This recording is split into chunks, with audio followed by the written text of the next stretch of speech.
Hi there, Sherry Schreiber of GettingBetter.com with some more naked truth for you. Well, I just uploaded a video on how to hire if you own a company. Real important stuff, and maybe you'll take a look at it. But I also want to teach you about taking an interview. If you're looking for a job, this is probably going to help you a lot.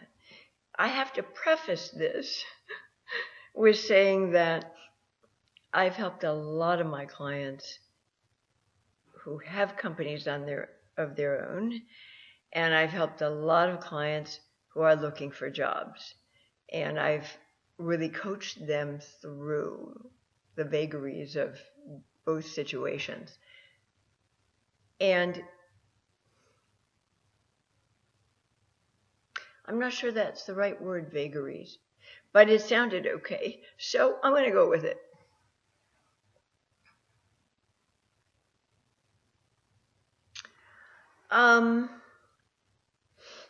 You're looking for a job, and you've sent your resume out, or you posted it online or something like that, and you're real happy. Maybe some headhunters are coming after you, and you're in high demand. But the thing is, if you don't have decent self-worth going into the deal, you're going to be like the girl at the prom, standing in a corner by herself, going, pick me, oh please pick me, oh pick me, pick me, pick me, pick me, pick me. And you're going to compromise what you really need and want in a job because it's not going to occur to you to ask for it. You'll just be ever so grateful they picked you. And that's not the way to interview. Not at all. Hang on a second. Okay, there we go. Not at all the way to interview.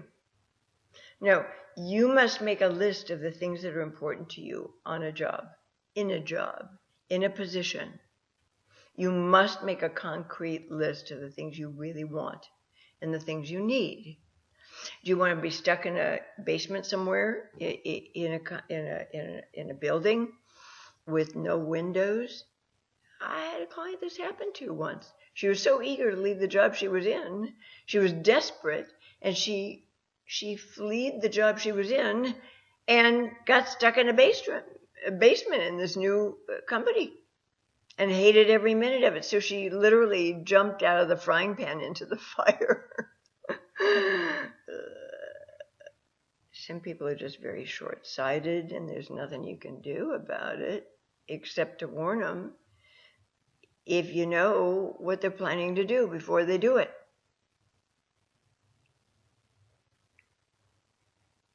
So you want to make a list of the things that are really, just like if you're buying a house or a car, you want to make a list of the things that are really important to you.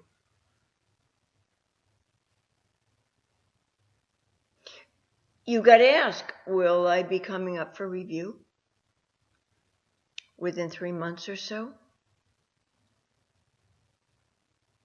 And will I be considered, if I'm doing a good job, if I'm performing well, for a raise at that time?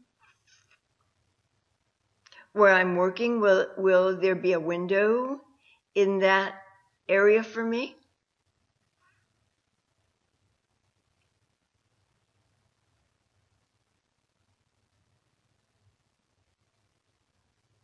Am I able to put pictures up in my cubicle if I'm going to be doing cubicle work and things to make it kind of an environment that I feel comfortable in? Do I get any vacation pay? How much vacation do I get per year? And you work these into the conversation. In other words, what I'm trying to convey here is that they're not just interviewing you. You have to go in and be willing to interview them. This is really, really important. Now, if you have very poor self-worth, you're going to be the girl at the dance going, pick me, oh, please pick me. Oh, please, please walk over to me and ask me to dance. Oh, please pick me, please pick me, please, please, please pick me. And you're probably going to end up being unhappy in that job because You didn't assess them in terms of whether or not they could deliver on things that were important to you. You do this in relationships too. You try to become the piece of the puzzle that fits into somebody else's puzzle. You become that puzzle piece that's missing for them, rather than saying, how does this person's piece fit into my puzzle? And if by chance, some sheer coincidence, you also fit into theirs, well, that's a good start. But if you've been dissociated or disconnected from your needs, your desires, your whole life, you're going to have a hard time in interviews. You're just going to be desperate for them to hire you. Another little tip, try never to look for a job when you don't have a job. It's always easier to get a job when you have a job. So that's something that most people know, but some people don't. So I'm throwing it in for you.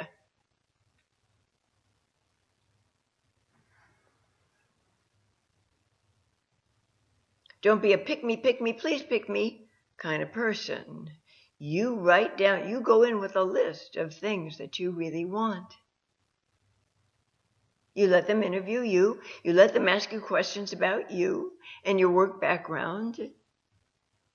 And you say, I have a few questions of my own. May I ask you them? And one by one, you try and get those questions answered for yourself. You never, ever walk in and just try to be the piece that fits their puzzle. Because, you know, my darlings, how we do anything is how we do everything. So if this is the way you approach employment, this is also the way that you approach relationships. Pick me, oh, please pick me. I'm desperate. I don't like myself very much, so I'm desperate to have you change my mind about me. I'm desperate for you to be a distraction to me beating up on me 24/7. I'm desperate to have you see me as good and kind and loving and handsome or pretty, because I really don't own these things about myself. So pick me, please, please pick me.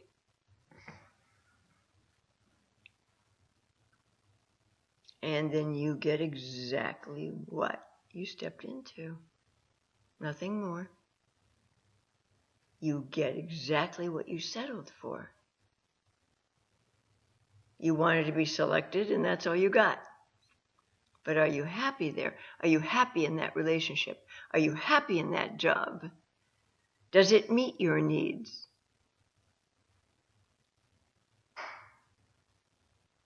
Maybe you have a sideline business and you want to devote a lot of time to that business. Maybe you're an artist. Maybe you're a craftsperson and you're trying to launch a business of your own. And so you see a job basically as a means to an end. Something that will support you for a while till you can get rolling with your own business. That craft business or that art business or that whatever it is.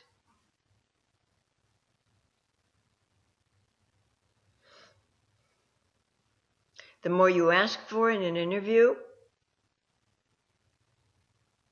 the more that employer is going to think you're worth every dime.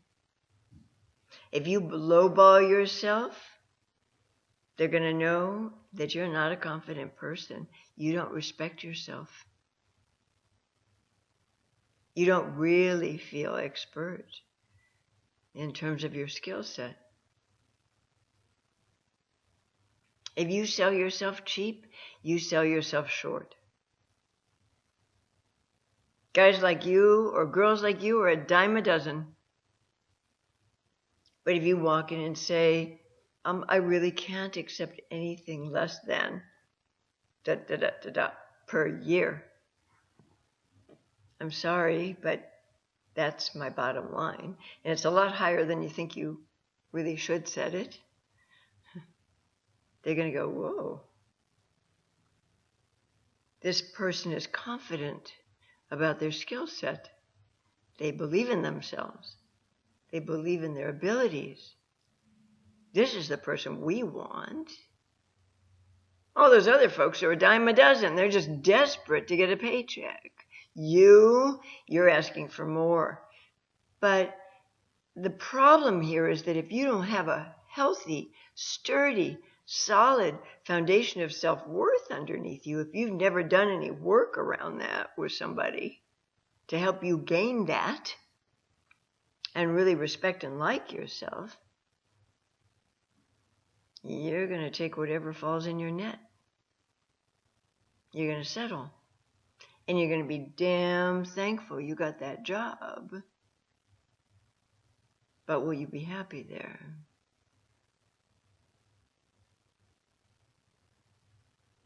Will it be gratifying for you?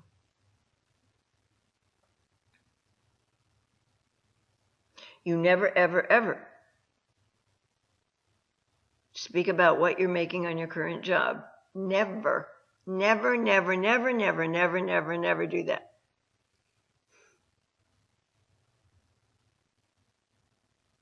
You shoot for higher than that, but you don't give away that information. You hold your cards close to the vest. Never tell a prospective employer what you currently make. Never. Not important to them, and it shoots you in the foot. Now they know how cheap they can get you. Never make a lateral move. If you're going to change jobs, make sure you get better pay and it's better working conditions or more vacation time. Never make a lateral move. When I was in my 20s and I was living in Michigan, I was working for an optometrist at the time, doing front office work. And people were calling in, wanted to hear about soft lenses. They were just coming out at that time, soft contact lenses. And I was doing this whole spiel on the phone with every caller that called in and telling them about soft lenses.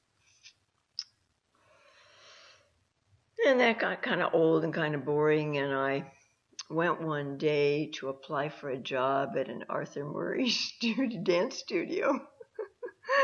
And I'm sitting in this fella's office, and I walk in, dressed nicely. I walk into his office, and I take a seat, and he's interviewing me for this job. And I asked him, what's in your budget? What kind of pay am I going to get for being trained as a dance instructor and working here? And he told me, and it wasn't any more money than I was already making. There's no fucking way I was going to make a lateral move and change jobs. There was no way. Now, I didn't have all these little tricks of the trade back then that I have now to share with you. I probably could have said, listen, I need more money than that. And he may have gone for it. He may have. But I knew it was a learning position, so I couldn't go in too cocky. They had to train me to be a dance instructor. So I had to sort of take what I could get. I thought about this. I thought, no, I'm not making any lateral moves. If I'm going to make a move, it's going to be to something better. It's always going to be to something better. It's going to be an improved situation.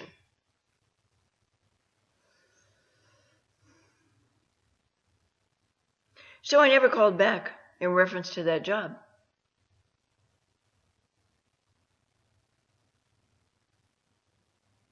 And I get a call one day, or evening, I can't remember which, from the owner of that dance studio.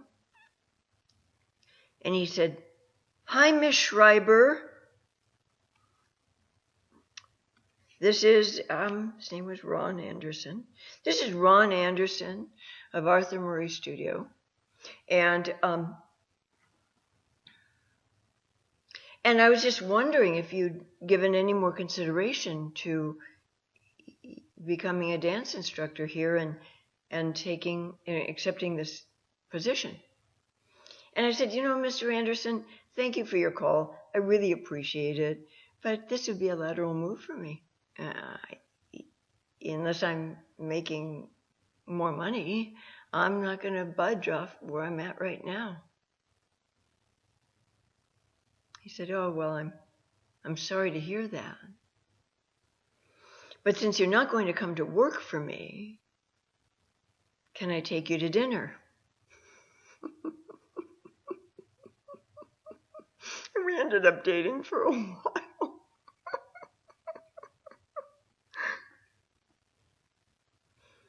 Because I found out later that he almost fell off his chair when I walked in his office. His statuesque, buxom in those days. Female.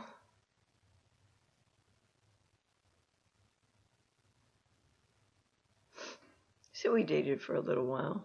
He's dead now. He fell asleep with a cigarette or a joint and went up in flames in his condo years and years and years ago. He was a good guy. Turned me on to jalapeno peppers, marinated jalapeno peppers, which I eat like pickles. Love them. Anyway, the point here is, if you're interviewing for a job, it's got to be an incremental improvement from what you've already got.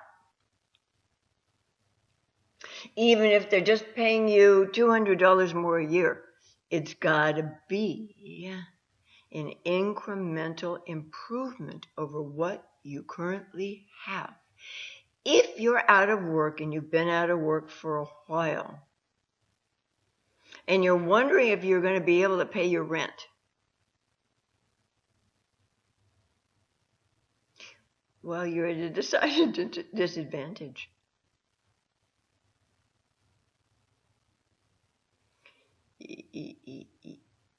You are almost forced to lower your standards and compromise yourself to get a job so that you're not evicted from your apartment.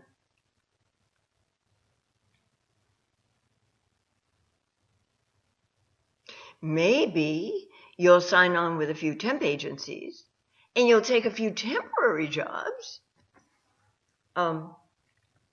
that you're not really crazy about, but gets you out. Gives you a safety net financially under you.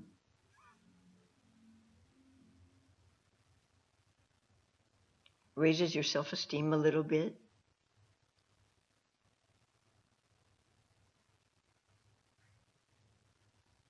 Helps you fill your time a little more productively than watching YouTube videos all day.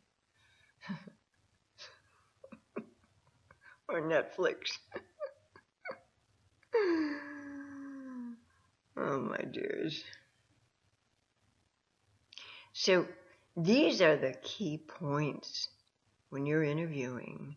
You have to go in with the idea that you're interviewing them as well.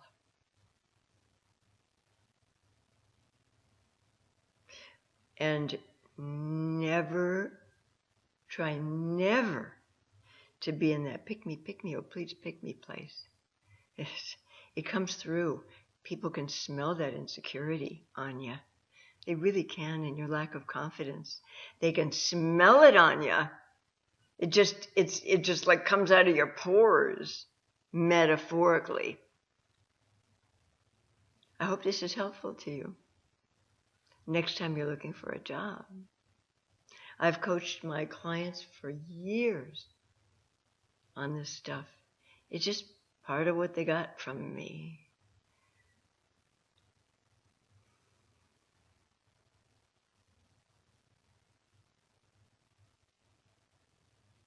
So, remember, you are also the interviewer. not just the interviewee. You got to take a list in, ask questions. This is really what I'm needing. I'll be shoot a little higher than what you think you can get. Then you've got wiggle room to negotiate. Do you understand? If you go in asking for $180,000 a year, and their idea of having you work for them means that they're out of pocket $150,000. When you say, what I have in mind for my salary is $180,000, they're going to go, whoa. This person thinks well of themselves. They think they're worth it. And they're going to try and meet you halfway, at least. And then you have a negotiation process going on. They might come back and counter with, well, we would normally pay $150,000 for this position a year. And you say, I'm really sorry. I just can't. I can't accept that. What do you think your budget will allow? Ask them that. What do you think your budget might allow? Because now they already know you're confident. Now they already know you're good at your game. And they're going to want to hire somebody who's good at their game and is confident. Do you understand? So they might say, well, we might be able to give you 165. Do you think you could live with that? And then you come back and you say, make it 170 and show me where to sign. Always ask for a little more than what is offered you. Always. Across the board.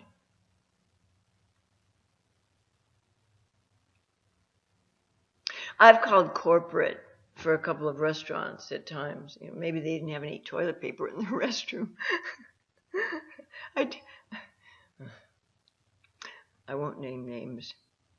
But I've done this. I've called corporate and sent them emails and said, this is inexcusable.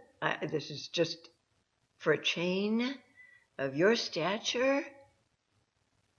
Where I have to pull a paper towel out of the dispenser and take it in with me and flush it down your toilet. How many of those paper towels do you think women are going to flush down your toilet in your ladies' room before you have a major plumbing issue? Oh, I'm so sorry, Miss Schreiber. Oh, we're going to send you a gift card for your troubles. And I say, how much are you sending me? We're going to send you a $50 gift card. And I say, make it 60 and we're good. And they do every time. Every single time. Because they know very few people have the balls to do this. They know this. Very few people have healthy self-worth. Very few people are willing to ask for what they really want. I'm one of the few who does. Always. How we do anything is how we do everything. Always ask for a little more. Okay. I think I've covered this base. Happy job hunting, and bye for now.